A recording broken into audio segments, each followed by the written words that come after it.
Hello everyone. In this video I would like to explore my newest guitar pedal, the Lossy from Chase Bliss Audio in combination with Good Hertz. So if you watched my last video, you'll know that this is the pedal that I got in the Chase Bliss Mystery Box from Christmas this past year.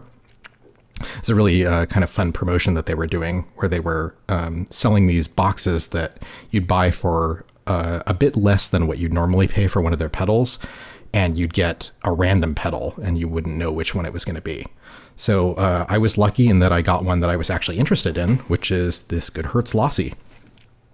I've spent a few hours with it, maybe about 2, just going through the manual once to kind of get a little bit of a sense of how it works, so that I wouldn't be going completely in the dark here.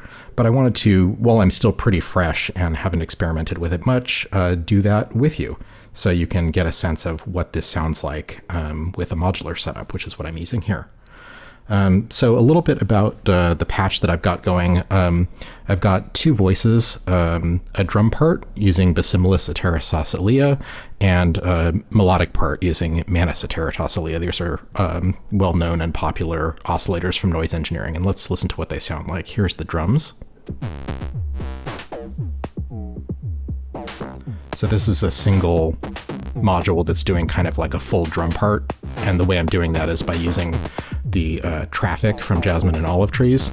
And what that will do is it'll take 3 different patterns, like kick, snare, hi-hat essentially, and send different CV amounts to the various modulation parameters on Basimilus for each of the 3 sort of lanes. And then it'll combine the triggers for all of them into a single pattern, so that the Basimilus will trigger for every drum hit, but it'll have different settings for ones that are supposed to be different types of drums. And that's the way that you get this kind of full drum pattern out of a single module. For Manus, I'm sequencing it from Mutable Instruments Marbles, which is in my uppercase, which is just off camera. It's nothing interesting to look at for this patch. But basically it's just sending it a series of sort of random triggers with different CV for each one. And the CV is being used for pitch. And let's listen to what this sounds like. So this is noise engineering's kind of industrial synth, they call it. I've got it in its alto range now, but we'll also listen to it in the bass range. So just, I think, a couple of octaves down. And I've got this loop locked into Marbles. It's using the multiply and divide trigger mode, so it'll kind of do random multiplications and divisions of the main clock pulse, which is 115 BPM. But then I've got it locked to 8 steps repeating for both the rhythmic and the melodic part. Let's go back to the alto range for now. Okay, so here's the 2 parts together. And just for a little bit of interest, I've also sent these through the IntelliGel C legs for some delay. If I turn that on, here's what it sounds like. So it gives that cool ping pong delay. The little bit of the low end cut off. Not too obtrusive. And then last, the B send on the mixer is going out to the Lossy. And I've got Lossy set up in the mode where it doesn't output any dry signal, so it's kind of to be used as a send. So everything that comes out of the output of Lossy will be the processed signal. That's going back into here. I've also got the pre-post on the send set up for these 2 channels sent so that it's sending 100% of the signal for these 2 voices to Lossy, regardless of the volume that we're hearing the main output at. So that will allow me to hear just the output of how it's processed with Lossy without the original dry sound, and then mix it in as I please. So I'll start by explaining a bit about what the pedal does. It's a lo-fi pedal, and the idea is that it's supposed to sort of mimic the nostalgia of the late 90s, early 2000s sort of early digital music era, when people were listening to music as MP3s and would often get them second-hand, third-hand via ripping a CD that was copied from another CD that was ripped and downloaded off the internet, and a lot of digital degradation as a result of compression, low bit rates, mistakes from encoding, and kind of just glitchiness that at the time would have been something that you didn't want in your music, but 20 years later is maybe kind of considered kind of an interesting effect that can be used creatively. So the general idea is that we have this loss section that has speed and loss pedals, which is kind of like a rate and depth control for, as you normally see on a modulation pedal. And then it has two sort of degradation segments. One is the main mode, which is kind of like how it processes the sound in general. And then it has a secondary loss thing called packets, which is kind of a way of like dropping data or filling in the blanks of that drop data in interesting ways. And both of these two different effects are controlled at the same time by the speed and loss controls. There's then a filter section that allows you to set the width and cutoff of a bandpass filter, which is kind of an interesting choice. And then a setting that allows you to change the slope of how steep the filter is, so how much of the edges it cuts off outside the band. And then there's a built-in digital reverb, which is intentionally not supposed to sound realistic. And by default, the reverb is actually inserted into your signal chain before the loss degradation stuff. So the reverb itself will actually be compressed and mangled and digitized. And then finally, there's a global control, which is kind of like a wet-dry knob, but really it's kind of like an intensity knob. So you can think of it a little bit like a global version of the loss knob, where this is like the depth of the effect. But this will kind of bring back in some of the original signal, not in a wet-dry mix way, but in a way where it's just kind of applying less of the processing that it's doing to the signal in general. So that's the quick overview. Let's bring the Manus voice in and start playing with it. So to start with, I'll turn it on. And let me actually bring the dry sound out so we're hearing only lossy. I've got the global all the way up, so we're hearing full processing, and the loss and speed are kind of at their default positions. So let me just try turning some of the knobs so we can hear how it changes as we turn the loss and speed around.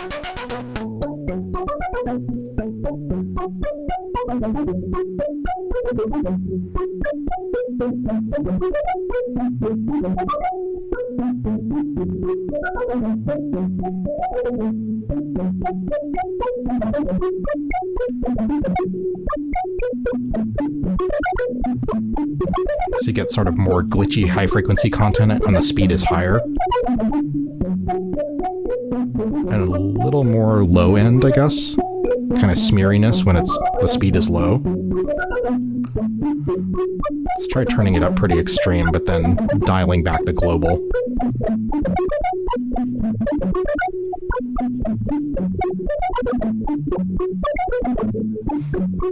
So I turned the global all the way down. It's pretty close to the original input signal, I guess. Let's bring in some of that digital reverb.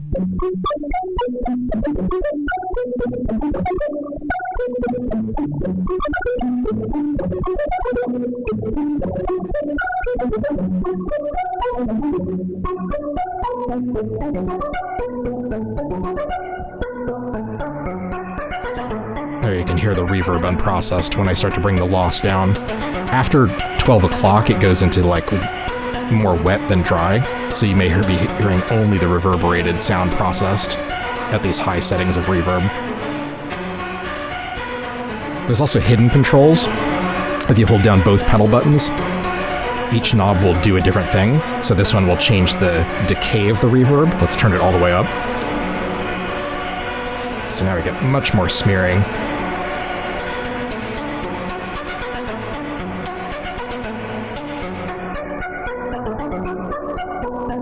That's getting real crunchy and distorted. It's so interesting to have these effects being something that's like desired creatively now, because normally this would be like your recording is a disaster. This was what we were trying to avoid all those years ago. Just like tape degradation is kind of creates a sense of nostalgia for a time when that's what everything sounded like. So the manual says a good way to go about this is to kind of dial in the general taste of what you want and then roll back the global knob to kind of make it more usable. So it's not too extreme, you can hear more of your original sound.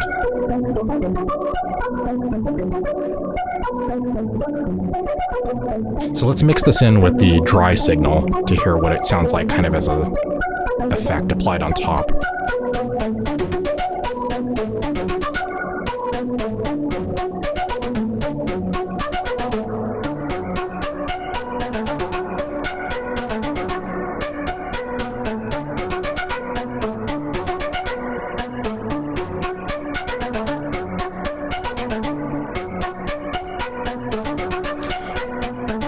Let's try it in a lower range.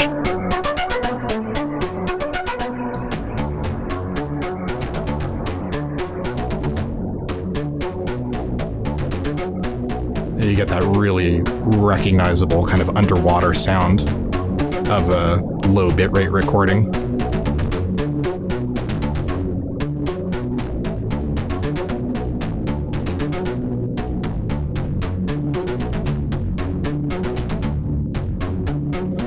Okay, let's go back into the alto range and let's experiment with the filter a little bit. So again, the top knob is the width of a bandpass, and the frequency knob, this bottom one, is where the cutoff is. So maybe we'll start with the middle, and the more you turn this top knob, the more narrow the frequency band that passes through is.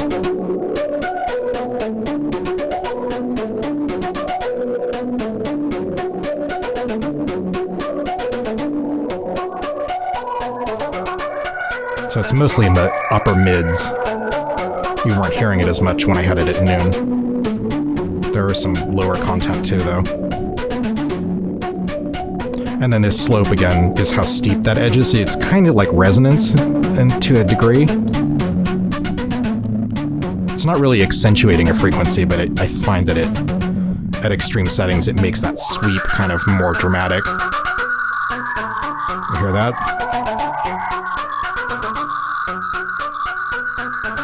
So it's not really increasing volume, but it does kind of have a resonant effect.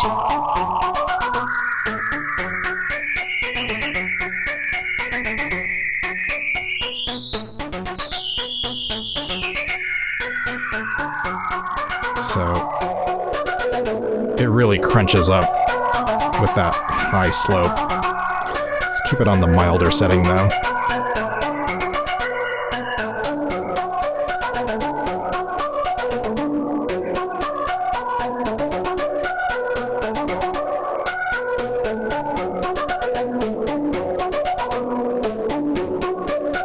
Okay, let me stop this for a second. So that was the main mode that we were hearing. There's also a couple of other modes here. The secondary mode is called inverse, and what this will do is it will only output the bits of the audio that were removed by the main mode. So maybe I'll go back and forth between the two so we can hear the difference. And let me turn off the filter and turn the global all the way up. And let's bring that back in. Let's actually remove the dry signal. And maybe take out the reverb just so it's most clear.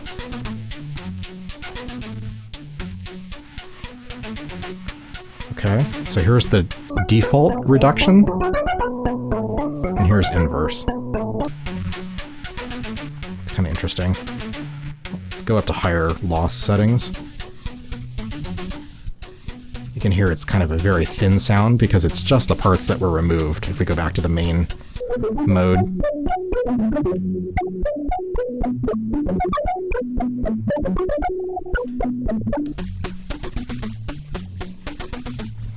Kind of interesting. So let's bring the main dry signal back in a little bit.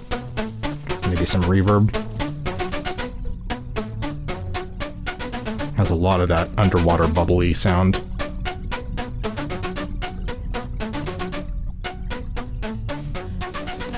So you hear more of the reverb at the lower speeds on this setting. And more of that high frequency content doesn't get eaten away so much. Let's bring in a little bandpass.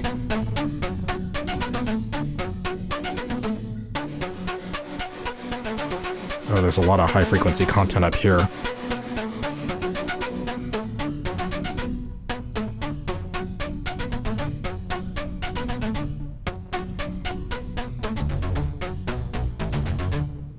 Sounds pretty cool on bass.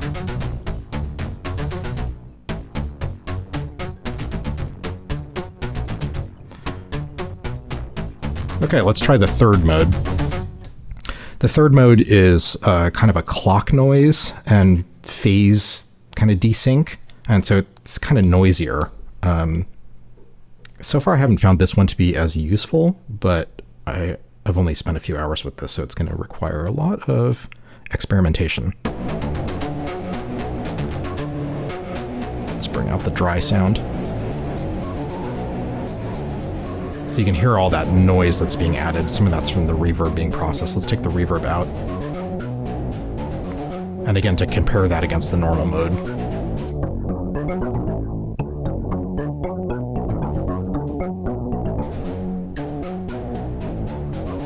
So it adds a lot of kind of distortion, almost like a snare hit to that attack on the bass. And you start to really hear the noise when you bring it up to about 3 o'clock.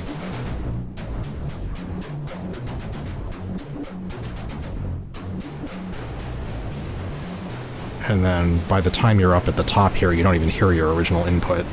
Like if you dial even if you dial the global back to noon, it's still not audible really. So this effect really takes over is kind of what I'm talking about. It's really effective kind of, at least when it's just the wet signal, you can't really turn it up very high and still have any resemblance of your original input.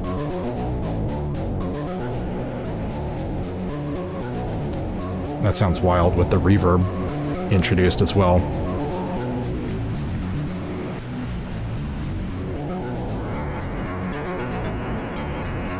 I think it sounds cool actually in the lower range, where you get kind of more artifacts rather than just noise.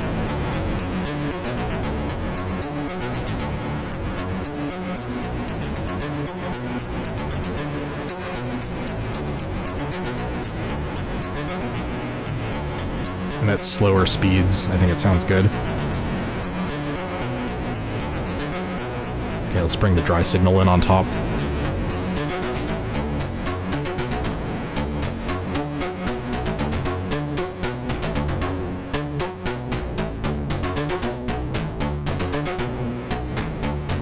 So the processed reverb really adds a lot in this mode. You can hear how different that is once I start to bring in the reverb versus when it's off.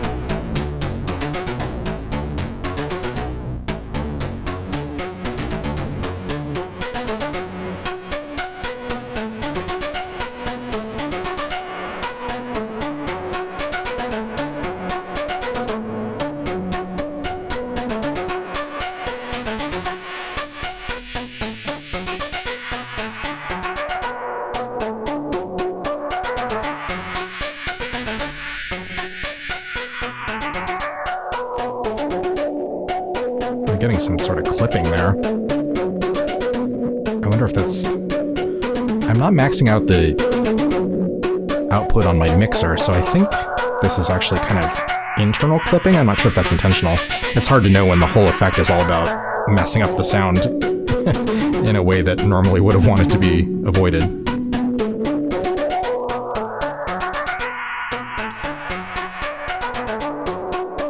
Okay, let's go back to the main mode.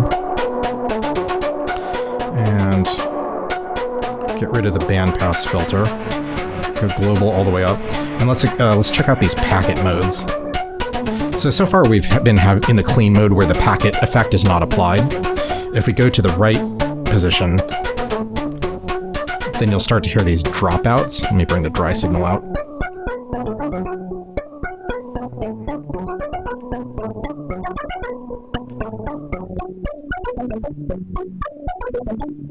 So it's kind of like there's bits of it removed almost. It gets quieter, but it's... because there's parts of it removed.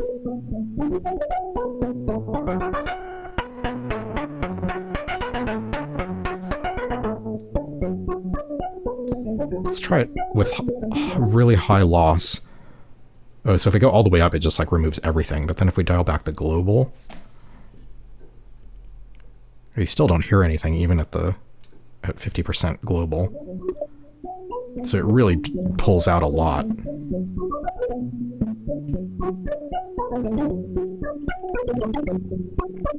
And at the high speed, there's kind of more percussive, fast distortion.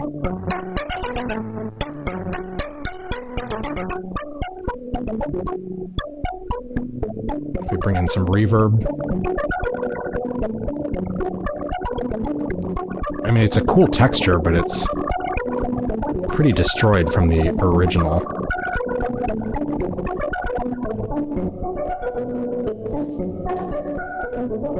Kind of cool at low speed, it's a little less noticeable. I mean, it's still processed quite heavily, but doesn't completely take over the original signal. Okay, so then the left packet mode will do the same thing where it removes pieces of audio, like little dropouts, but it'll fill in those gaps with audio that it's recorded over the last few seconds. And just kind of, I think, at random, so you can kind of this smeary effect.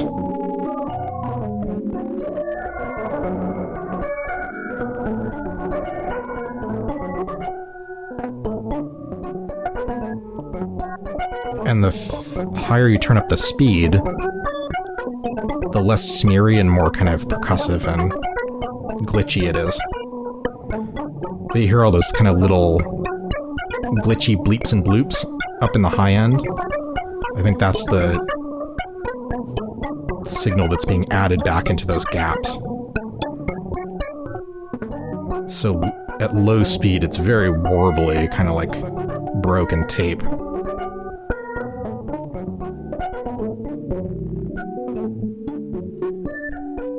Let's bring in the dry signal so we can see how it's relating to what Lossy is doing.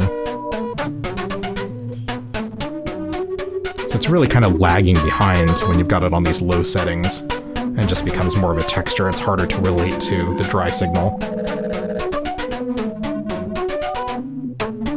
And as you get to around noon, it starts to resemble it a bit more.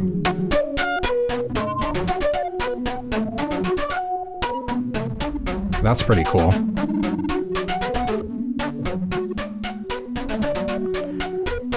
The loss higher up, you start to get some pretty harsh upper harmonics. Let's bring in some reverb.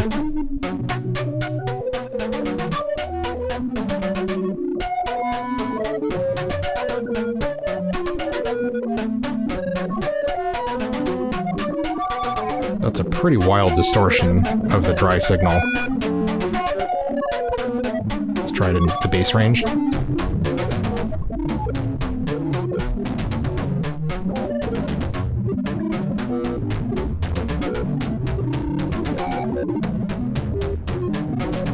Pretty nuts.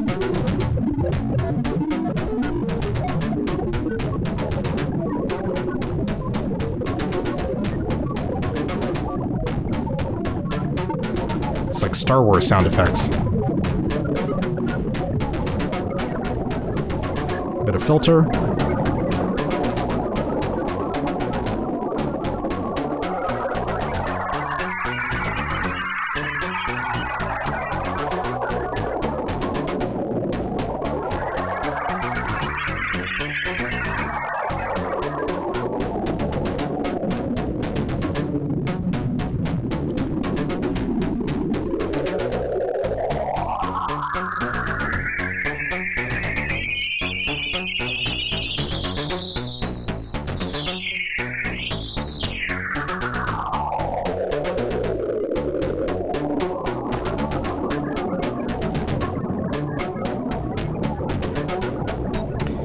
So like all Chase Bliss pedals, it's also got dip switches on the back that let you change various settings. One that is interesting is the reverb pre-post. So if I put that to post, it will no longer be processing the reverb with that lo-fi effect, and the reverb will come after the loss processing. So you get kind of a more traditional reverb applied to the end of your signal. But again, it's still a very digital, kind of otherworldly sounding reverb. Let's go back to the default mode. No packet loss.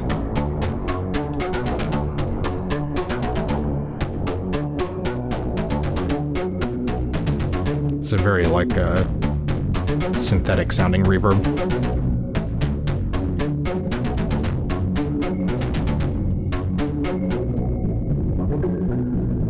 really hear it here. Let's go to the alto range.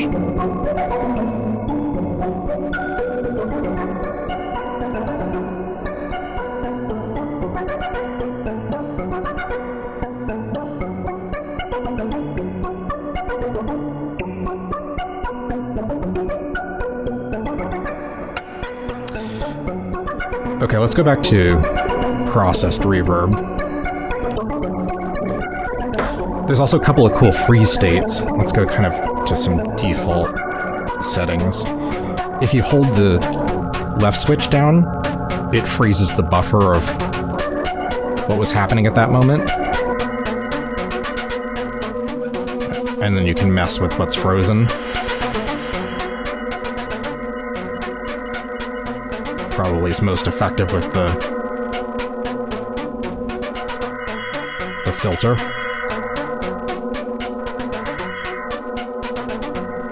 But then if you tap it, it goes into a mode that they call the Slushy state, where it's frozen. It's like, I guess it's more slowed down than it is frozen, so it's kind of like that freeze effect, but it's changing what part of it is frozen over time slowly, so it's kind of like lagging behind your input. And the speed control will change like how much, or how quickly that frozen sound changes. So at slower settings, it's closer to the normal freeze. You can hear it still changing, but more slowly. A really cool effect, actually, if I just bring out the dry signal. Like, this is a wild sound just by itself. It's like out of a sci-fi film.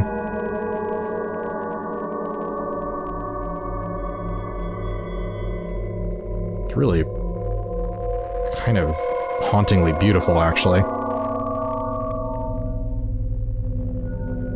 If you're scoring a sci-fi movie, there you go. That's all you need.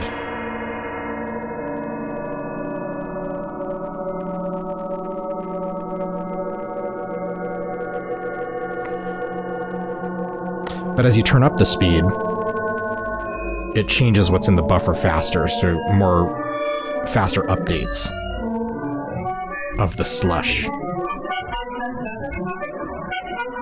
And so as you get up to the top, you're starting to hear the actual melodic line back. Until it basically matches the real thing. So it's kind of like the amount of lag in what it's playing back. Really cool. Gets very wonky at mid settings, like some demented carnival music.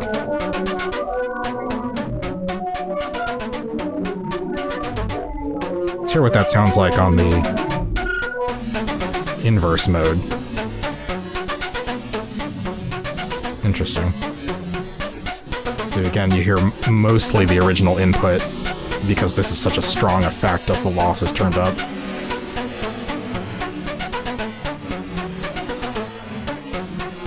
What about in clock noise mode? Not that different.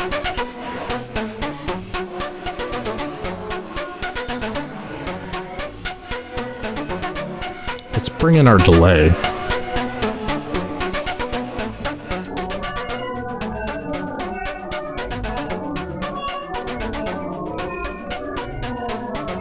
Kind of just hear the percussive attack of the delay.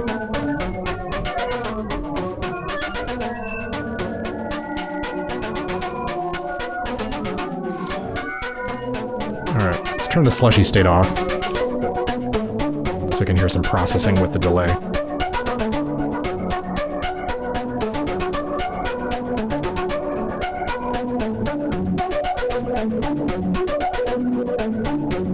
Pretty cool.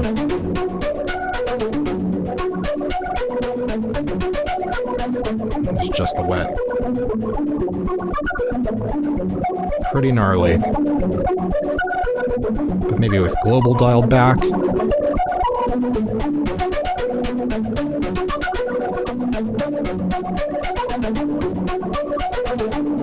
Just a really cool texture to add to a melodic part. And of course I have the dry wet like all the way up, so you could pull back the effect compared to the dry signal, so it's not quite so intense. like this.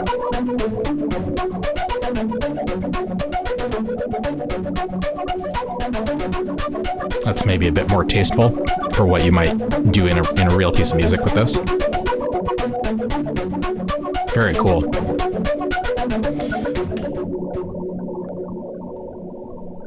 Okay, why don't we switch over to the drums? I won't go through everything as slowly and carefully as I did there, just so this video doesn't take forever. But let's try kind of run through these modes again with drums instead of a melodic part. Let's bring in that drum part. And let's turn on Lossy.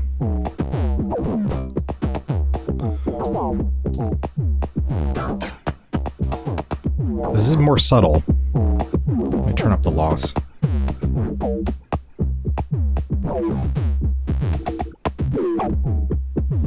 You can hear it glitching out a bit here.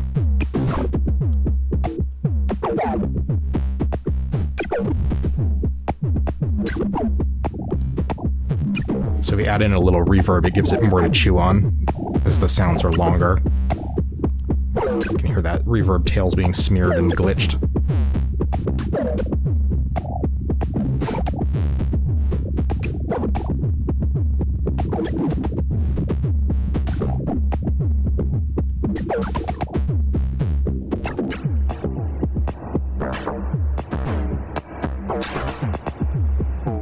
I mean, that is pretty cool.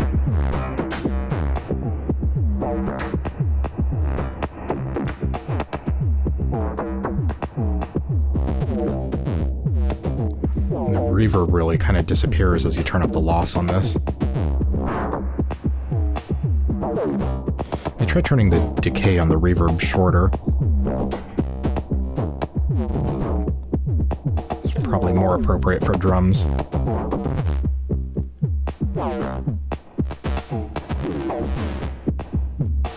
Yeah, something like that.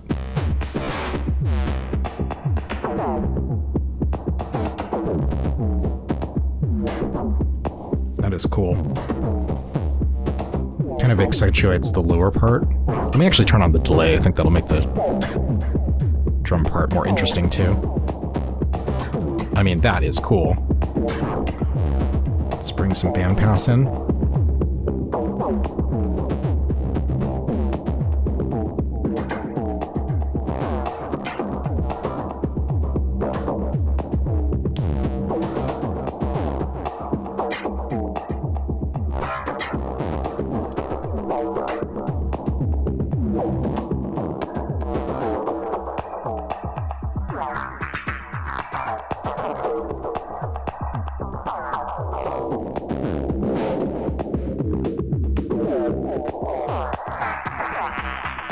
Really cool lo-fi glitch on drums.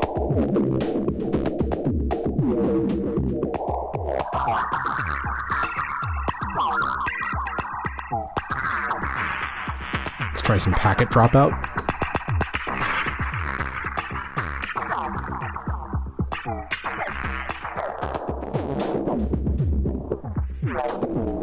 Might need to take the bandpass filter off to hear more of the packet dropout.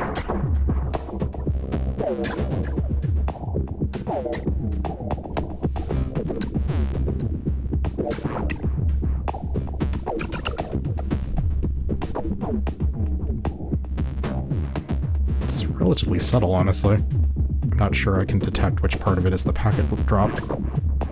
But I guess once we go into the added mode, you'll be able to hear it more. And all the little sci-fi noises up there in the kind of upper mid-range. I guess they're kind of, they sound like they're filtered upper range kind of frequencies. But again, very recognizable bad MP3 bitrate sound.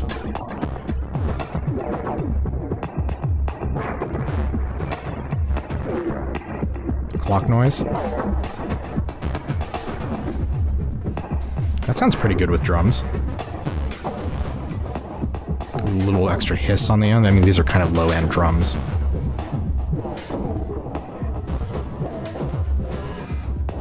Oh, interesting. It really smears with the low speed on this setting. Like, kind of pitch shifty sounds. Wonder how much of that is because of the reverb. Let's try turning the reverb off.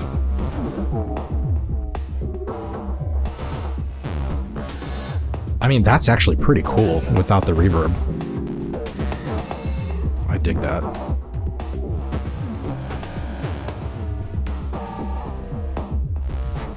I don't need to pull the global back on that. It sounds awesome. Some bandpass sweeps.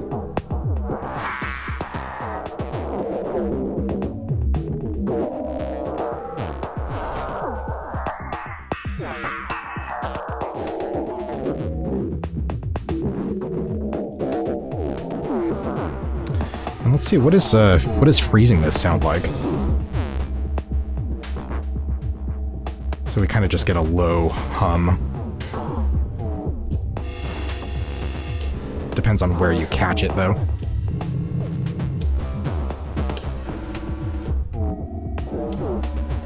But I could see maybe putting a external input from the modular here to trigger this rhythmically and get kind of like held glitches, like almost like a ratchet. That's so cool.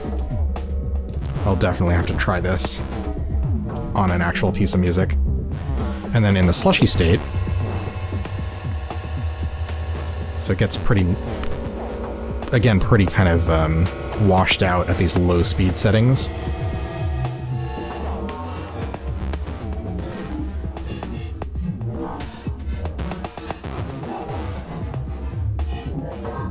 I think it's kind of overwhelming the dry signal a bit here. I'll try turning it down a bit.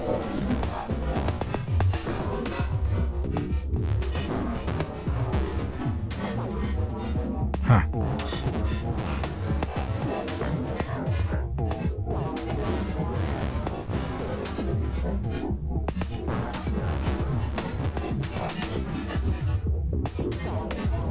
I'm not sure how effective this is. Like, it sounds cool, but it's... With rhythmic stuff, I feel like it kind of obscures the rhythm of the main beat too much. Let's try it on different mode.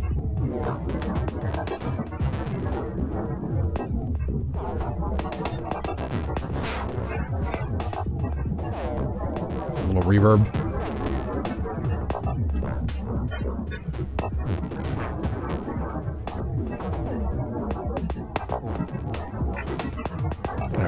Let's unfreeze.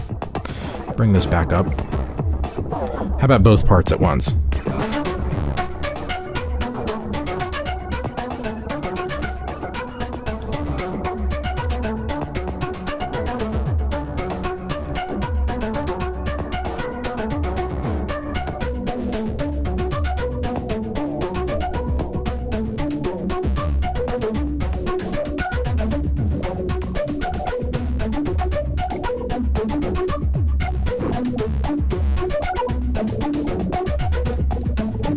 Reverb tail.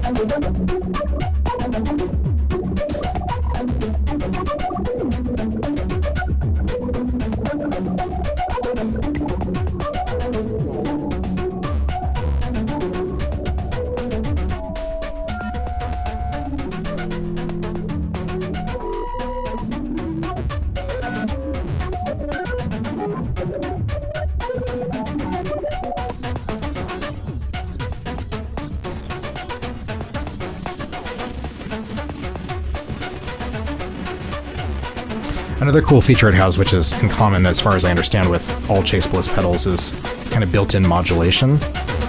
So if I turn on maybe frequency on this dip switch and then bounce,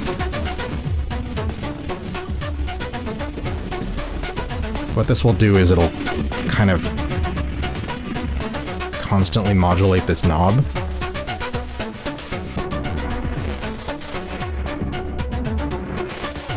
So once you turn on one of the modulation options, the global knob becomes the speed of the modulation. You're setting on the back with the dip switches, like which settings you want the modulation to affect, so I just turned it on for the frequency. So it's basically moving the knob all the way to the bottom and back at a rate set by this. So you can hear those fast sweeps. And then I can slow it down by turning it.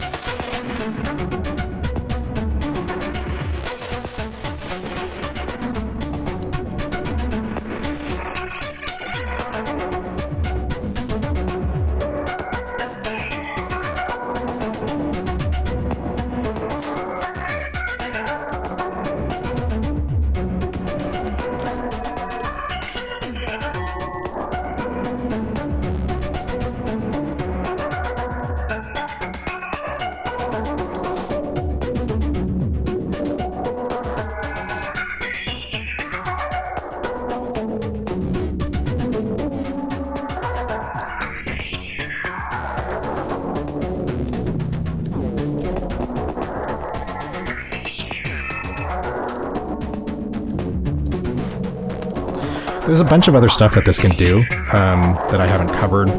There's like a gate mode. If you hold this down, it'll start cutting out some of the signal.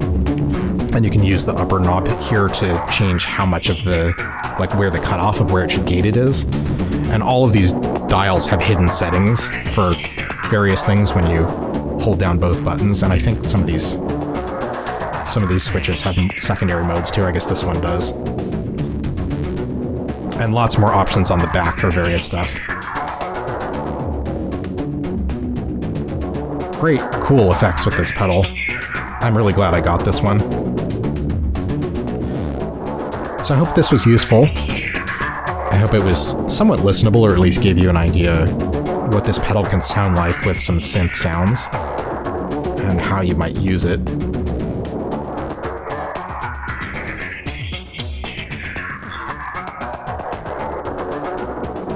And I'll be back with some more demos soon, and hopefully a real performance that uses this in a more musical context. Thanks for watching.